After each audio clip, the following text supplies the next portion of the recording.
There's a danger that the hate is become a norm. If you're low and you're not having a good time, things can get the better of you. Cardiff University and Hate Lab have a civic mission, and this was a project that we definitely wanted to get involved with. We've been monitoring hate speech targeting all the key players.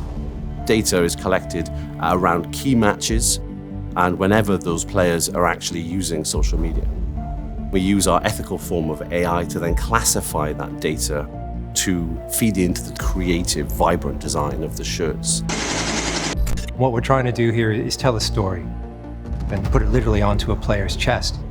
We created a generative art application that can make designs from numbers. It's basically made up of two things: a pattern which we designed that represents hope, and then several different other types of kind of disruptors that represent hate, and they mess up the pattern. Now you can see it, you can't avoid it, it's there. Each individual player has a unique experience online. We've captured that and created a unique shirt for them. It's really important that we made a football shirt that people wanted to wear. I'm a massive football fan. I wore the shirt, I've worn it to five-a-side last week. I don't think normal football fans are aware with what actually goes on in a footballer's day-to-day life.